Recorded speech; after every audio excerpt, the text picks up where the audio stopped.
America a systemically racist country? 100% yes. She begged me to do it.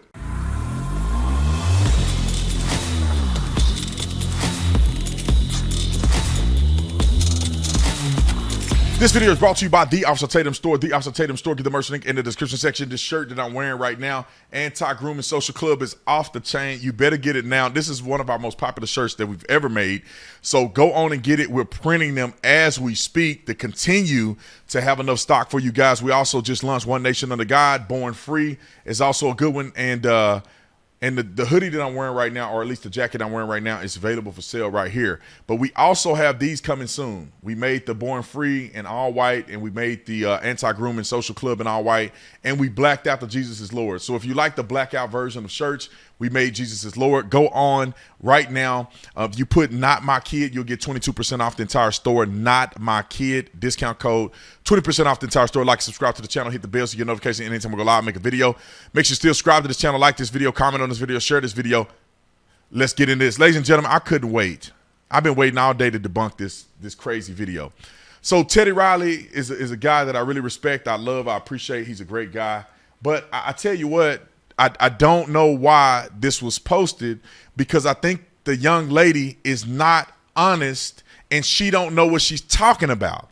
Now, people love to tout the idea that this country is systemically racist. And it's funny because this young lady who's not black can say all of these things that tickle the eardrums of black people, and they say, yeah, she right, she right, she right. She made the statement to say that America is systemically racist. Now, I'm finna go through methodically and debunk everything she's saying, because she's using statistical data out of context. One thing is, I can guarantee you she never went to an inner city school. I did. I guarantee she's never been a police officer. I was. I guarantee you she know nothing about half of the things that she's saying that I personally experienced, and I have knowledge superseding the crap that she's saying right here out of context. But she begged me to do it. And I would debate this girl anywhere, anytime, any day on any of these premises. I would debate her anytime, because she's supposed to be a conservative or whatever the case may be. But I just think that people, they rather be loved and liked by other people and sound smart than to know what they're talking about and tell the truth. Now, roll the clip. Is America a systemically racist country? 100% yes. And I never understand when the right box is. This lady said, I don't know if she's a conservative or not, but she said that, do we live in a systemically racist country? She said 100% yes, that we live in a systemically racist country. With this, we tell you that the government is corrupt, that it is evil. Why do we try to push back when people say it's racist? We had institutionalized slavery in this country, followed by Jim Crow, that entrenched laws upon laws upon laws. Let's talk about this. She said that the country is systemically, or the government is evil. Evil don't translate to racism. When you talk about the laws that are in place, you talk about slavery that was in place. That was in the South. We didn't have slavery in the North. Quit acting like the whole country, per se, the North and the South, was riddled with slavery and Jim Crow laws. This was called the Jim Crow South. These laws and these particular, I would say, obstructions of black people's equal rights were in the South. Quit acting like every black person lived in the South. It's not true. So these systems that you're arguing about, you should argue about them within context of black people living in the South, not the generally speaking about the United States of America. Does that mean everybody working in our government is currently racist? No. Does that mean we still have laws on the books that were put there with racist intent or that have racially disproportionate outcomes? 100%. Laws in place that have racial intent or disproportionate outcomes. Laws that are on the books that have racial intent, name one of them. That have racial intent, proven racial intent. She can't prove none of them. This is hyperbolic speech. And then she goes down and says that ones that have disproportionate outcome. Disproportionality does not mean that it's racist. Just because, for instance, if you got a lead foot and you like to speed a lot, just because the speed limit is a certain way don't mean it disproportionately affects you. You the one like the speed. That's why the law is affecting you more. I'm going to go through and finish debunking the rest of this, but I'm going to let it play. Yes. Look at the public school system where we had redlining that determined where people lived based on their zip codes and their skin color for decades. And that now determines how much money goes to their public schools. And this is why you see black kids trapped in cycles of poverty in our government schools for decades and decades and decades. Now, let me talk about that. I went to an inner city school. I went to Paul Laurence Dunbar High School. It ain't so much as the funding. It's the fact that people don't want to get an education. Parents are not holding their children accountable. They're not helping their kids at home. It has nothing to do with the school's poverty level, because we went to Paul Laurence Dunbar High School. I would argue that one of the poorest schools in Fort Worth, because the white schools were a lot better. And one of the reasons why these black schools were the way they were is because people did not take education seriously in these areas. There were black people at my school that got full scholarships to University of Texas, University of Texas A&M. We had 9 players on my football team all go D1. We all played D1 football, and we went to a D1 program. That means we had to be eligible to be into the school. We had plenty of people from that same school go off and do well and go to college and the military. And then we have people from the school that didn't amount to nothing, selling drugs, doing their own thing. So explain to me how the money is the determining factor of success in inner city schools. It's not just the money. Yeah, it would be cute to have laptops and have all of these cool desks and all this stuff. If you're not applying yourself in a school that have all this money, it means nothing. This girl has never been to an inner city school. She's never been to Dunbar High School, any of these schools in a black neighborhood. Girl, it's cute talk. Our principal was black. A lot of our teachers were black. What is your explanation of how black people running the school is somehow systemically racist against black people? It's culture. It's the fact that we're not valuing education enough to put it in our children to be educated. Poor people still went to school and got an education and did well in life. And people that got money still flunk. It's not just about the money. And they love to use redlining as an example, and it's not sufficient when you actually went to an inner city school. That's why we need school choice. These arguments support our policies that we're pushing for, because we actually want to see all communities lifted up. Look at the criminal justice system. You have 95 million traffic stops that were looked at between 2011 and 2018 across 56 different police agencies. And they found that black people were more than 2 times likely to be pulled over. That disparity lessened at night when cops couldn't see them. Now, she's never been in a patrol car a day in her life. There is no way in the world you could say that in the daytime and the nighttime, the cops didn't pull over black people because they couldn't see them, so they didn't judge it. Listen, this is why stupidity and ignorance cause us to continue down this cycle. The way police patrol areas is that you're assigned to certain precincts. And we all know, especially in the South, that our communities are still segregated. Where I grew up at, where I went to school at, in Fort Worth, in Stop 6, Eastwood, nothing but black people. So the people that are assigned to that district, who are you going to pull over? White people?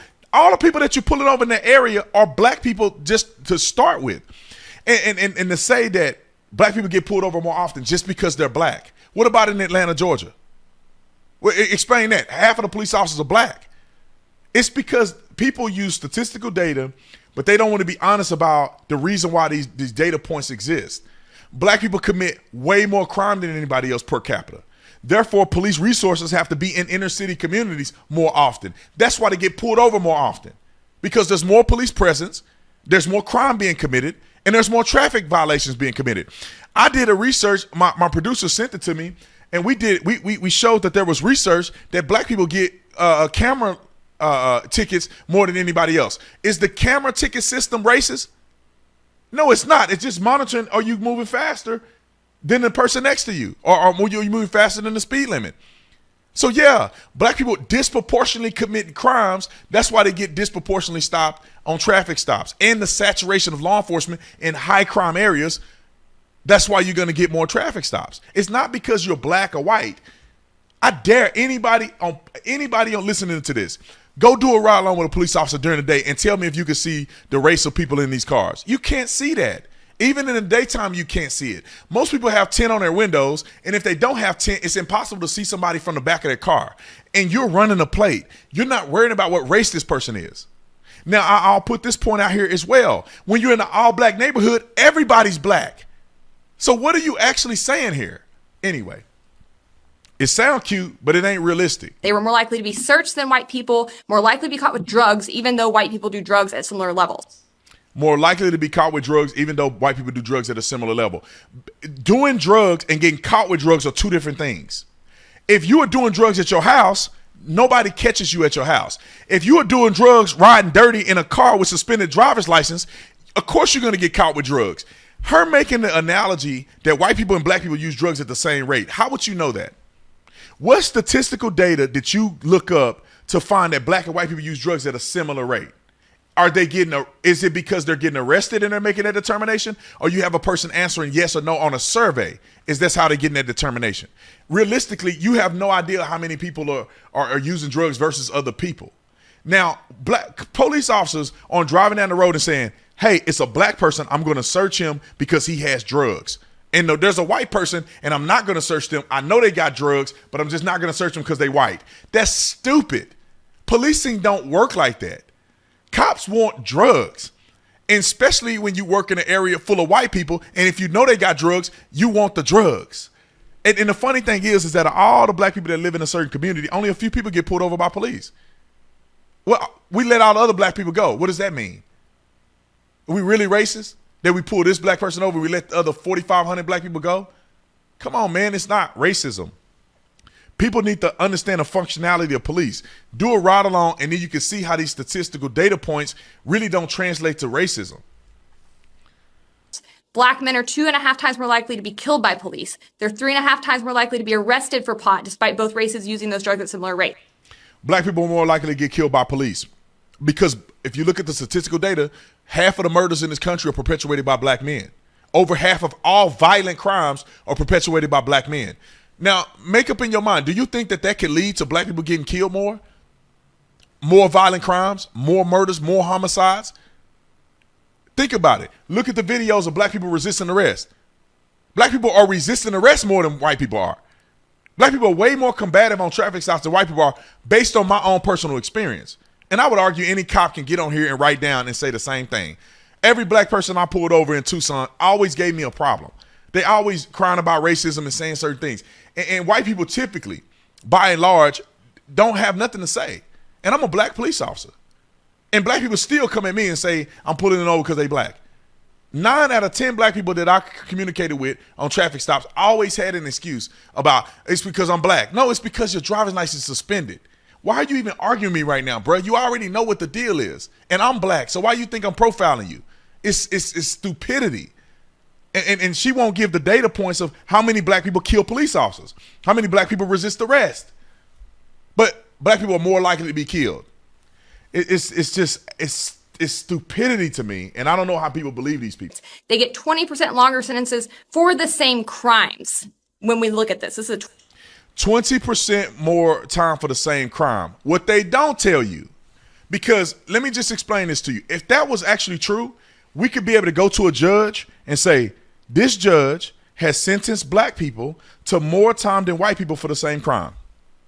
That person is racially biased. He needs to be off the bench. Do you know why we don't do that? It's because her statistical data points don't match reality. Black people get charged more because of what they call aggravated circumstances. Because black people are getting arrested because they've been arrested more times already. My cousin went to prison for 75 years for shooting 2 people. Now, normally people say, man, that's excessive. But what they don't tell you is that he was a prohibited possessor, a convicted felon, and he had drugs in his car. I had to look it up because I'm like, how did he get 75 years for that? He was already prohibited possessor, convicted felon, drugs in the car, and he had shot people. That's how he went to prison. My great uncle, he ended up getting out because of Donald Trump. He got 40 years federal time for selling drugs. And you say, how did he get 40 years federal time? What you don't tell is this not his first arrest for selling drugs. He got arrested 2 years before where he went to prison for 2 years. He got out selling drugs across state lines, and that's called aggravated circumstances. He's already a convicted felon for it. Then he get another charge on top of that, aggravated circumstances. He now has a higher sentence than a first-time offender. And what they don't tell you is that black people have multiple offenses when they get charged for certain crimes. That's why the numbers show that they get harsher sentences. And it's not harsher first-time sentences. We can go down the list and show you all these black people that are out here murdering people, and you go look at their rap sheet and it's high as the ceiling. They're not being honest about these stats. It sounds cute, but it's not honest. 2017 U.S. Sentencing Commission. When it comes to gun crimes, gun laws were put into place to explicitly block black people from being able to access their rights to self-defense in this country. And what law is in place that black people, that's on the books, that obstruct black people from having a gun? What laws? What laws? I'll wait. I want somebody to come and tell me what law is on the book right now that stops black people from getting guns. I got all kinds of guns. Am I not black? All I need to get a gun, most people in this country, all you need to get a gun for most states in this country is that you go to the gun store. It has to be a certified FFL that can sell you a gun. You go and fill out that FBI sheet. If your record is clean, it comes back and you have a clean record and you purchase the gun. You got the money, you got the background, you purchase the gun, you good. How does that affect black people all of a sudden? It's not a thing that you don't even have to put your race on the form. I do it because I feel like doing it. But you don't even have to put your race on the form. You can put the form and put that you're white on the form. They can't, how they gonna know if you're white or black? So if it was really a matter of saying when black people fill out the form, then black people would just put white on there and they'll get a gun every time. Come on, man. Like, it's just not genuine. It sounds cute, but there's no laws in place stopping black people from getting guns. And every black person I know has a gun. And a lot of people I know got a lot of guns. And boy, do they still work to this day. Black people are far more likely to be charged with gun crimes. They are more likely to be arrested and sentenced for longer time periods. They're more likely to be charged with gun crimes. You don't get charged with a gun crime just because you're sitting in your car hanging out and they just come up to you and say, we're charging you with a gun crime. That means that there's a gun violation and black people are more likely to be charged. Why is that? You have to come to the conclusion of doing deeper research. It's not just because they black. Many of these places are run by black people. Let me go with Chicago. The most dangerous city to be a black person is in Southside Chicago. Who is the mayor of Chicago? Was Lori Dirtyfoot a black woman? Who's the police chief, the Chicago superintendent? It was Chief Brown, a black man. So explain to me how you can articulate how punitive these cities are, and they're supposed to be systematically racist, and they run by black people. Freddie Gray, when Freddie Gray died, black people were a part of his death, the black police officers.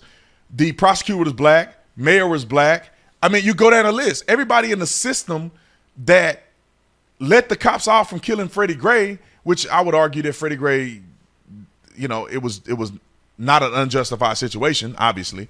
But if you say it wasn't, the cops that let him off were black, the prosecutor black, the mayor black.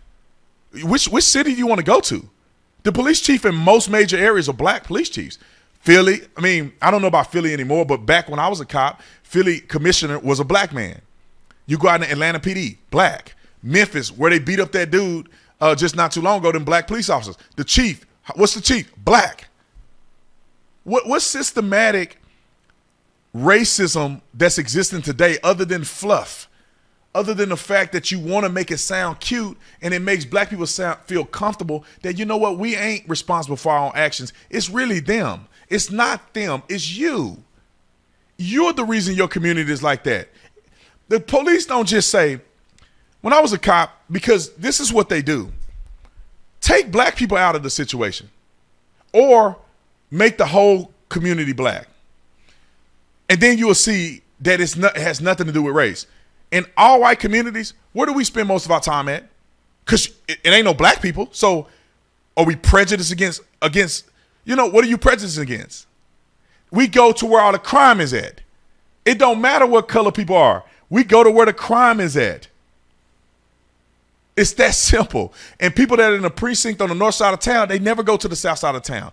They patrol the precinct up here. They patrol the precinct on the west side. These people patrol the precinct on the east side. These people patrol the precinct on the south side. South side is way more violent, so they need more resources. But cops don't just show up to work and all go down to one area. They're assigned to certain precincts based on the need of law enforcement. And especially in the white neighborhood. I patrol white and Hispanic. The area I patrol was mostly white. Got college students. We had some Native American people. We had a couple black people, but it was mostly white. Where do we go? The area where some black people lived, white people lived, there was nice, no crime. We never was there because we had to spend all of our time over here where all these white people committing crimes. Same thing happens in the black community. There are parts of the black community where people don't commit crimes at. good, decent black folk live in these communities. But they spend all their time down here where the thugs are at, cutting up and killing and stealing. I don't understand how we can't come to that conclusion as reasonable human beings. But when you've never been a cop, you've never even thought about being a cop, you've never done a ride along, never talked to a police officer, you like to push these stats because you know it'll make you viral and people will love what you have to say. This is not realistic. This is not reality. It's not like you join a police department and say, let's go mess with black people. It's because there's so much crime. That's why they get more attention. And to be honest, in wealthier areas where the black people live, there are not. Because I live in the wealthiest zip code in Arizona. One of the wealthiest zip codes in Arizona. I do. God has blessed me. There's black people that live there too. There ain't no crime there. Cops ain't doing nothing there. They don't have to be there. They have to be across the street over there, or, across the way where they committing all the crimes. So if I or anybody else in my community want to do coke and drugs, they probably could do it and get away with it because there ain't no cops there. Because they're too busy dealing with these fools. And it's the same thing in the inner city community. You got people that cops don't really patrol because there's no crime. And let me say this too, because people don't get this either. Cops aren't just going out, in many cases, proactively policing. Traffic stops are a very minimal part of what police officers do, especially municipal police in inner cities. They the least thing they can do is do traffic stop. They too busy. I know that because I was a cop. So cops don't just proactively police. It's not like most of what cops do is just waiting to catch black people. Most of what municipal police officers do is answer calls for service. That means somebody called on the phone and you now have to respond to that call. And when you respond to that call, you got to deal with whatever happens there. Somebody stole my car. Cops respond to the call. Okay, they see the guy in the car. Now he's fleeing. Now he's just got shot and killed by the police officers. It's not like the police are just in the black neighborhood going, how many ends can I find today? It doesn't work like that. That's not policing. We wish that we could be proactive in policing. We wish we can have community policing, but we're just going call to call to call to call to call to call, shooting, stabbing, rape, burglary. That's why police are in these communities heavily. Shooting. Everybody under the sound of my voice know you go to Chicago, they had 83 shootings in a weekend. Where you think they at? Where the white people at or in the hood where the shooting each other? They got to go to shooting. Like people keep it real. But when you like this girl here and you know nothing about policing, you know nothing about what you're talking about, you use these statistical data points to use a talking point. The reason why I think that people should listen to me and that I make sense is because I not only have the statistical data that proves what I'm saying, I actually policed. I not only have the statistical data that proves what I'm saying, I actually went to an inner city school, Paul Laurence Dunbar High School, named after the famous black poet Paul Laurence Dunbar. I'm not telling you something I read in a book. I'm not giving you some anecdotal experience. I'm looking at the stats and I lived it. I patrolled in black areas. I patrolled in the trailer park. I go to briefing. I went through the academy. I went through field training. Cops are not looking at your race. People are, bruh, like, I just want to make this point. I'm going to shut up. Cops are not looking at your race. When we go out and patrol, we say, okay, we know where the high crime areas are at. It's not because we want them to be. It's because we done arrested 55 people on the street for prostitution and drug trafficking. So we know where the crime is at. We don't just go, black people, let's just go over in their community and just harass them all day. Because why would we do that, harassing them knowing that they got the drugs over here? I ain't never met a cop that was like, I'm just going to pull black people over because they got all the drugs. Listen, a black man in a nice area, driving a nice car, I ain't never pulled a black man over and had drugs and a black man in a nice area riding a nice car. It never ever happened. But you go in the hood and you know the dope house is right here. All these dudes coming through here. They run a stop sign, you pull them over, you got all kind of drugs. It's proximity and it's crime. It's the criminal element that we all know. And let me say this, and I'm going to stop. I don't know why black people are so disingenuous when it comes to this stuff. I remember growing up and I knew who sold drugs. Some people in my family was selling drugs. I knew they were selling drugs. You think the cops don't know that he's selling drugs right here and he's selling drugs right here? But then we get mad when the cops are riding up and down the street. They riding up and down the street because they know my uncle is selling dope out of here. And he ain't selling little stuff. He was selling big stuff. He was selling keys. But now the white man, I remember my family got mad because when the SWAT team came and hit the house, he was in his underwear and they didn't let him put his pants on. It's like back then I was outraged. Like, man, that's messed up, man. The white man and my uncle, man, they ain't let him put no pants on. But then when I think about it, I say, you were killing your own people. All them crackheads, all these black people that have been devastated, you were a part of selling dope to these people. You are a bad person. So if you get dragged out of your house in your underwear, why is that the focal point when you've been selling drugs and creating zombies in our own community? You ain't selling to white people. You're selling to your own people. We should be excited and giving a round of applause when my uncle went to prison. My great uncle went to prison. Now, I don't want to, he's my family member. I love him. I'm biased. But let's keep it 100. I know plenty of people that sold drugs never got caught. And then they complain about the police. You selling drugs. And let me say this. I have never met a person that sold drugs that had to sell drugs. I've never met a person. People selling drugs because they want a ball. They want fancy cars. They want the nice things. They don't want to work for it. They don't want to put in the work. They don't want that long-term work success. They want it now. Never in my life have I met somebody selling dope, my family included, that did it because they had to. We're living in a fake world. Black folks need to take responsibility. You selling dope because you want to, brother, because your cousin got a job. And he honestly working on the job. And why can't you go get a job and then work your way up to become the manager? Why can't you become an entrepreneur? You're doing entrepreneurial stuff illegally. You can do that in a legit job and make a lot of money. But now we got to say there's systems in place. There's systems in place. There's not systems in place. It's culture that's in place, and we refuse to be honest, and we'll love to listen to this white girl or whatever she is tell us exactly what's wrong, you know, to blame the white man. Anyway, I could go on and on.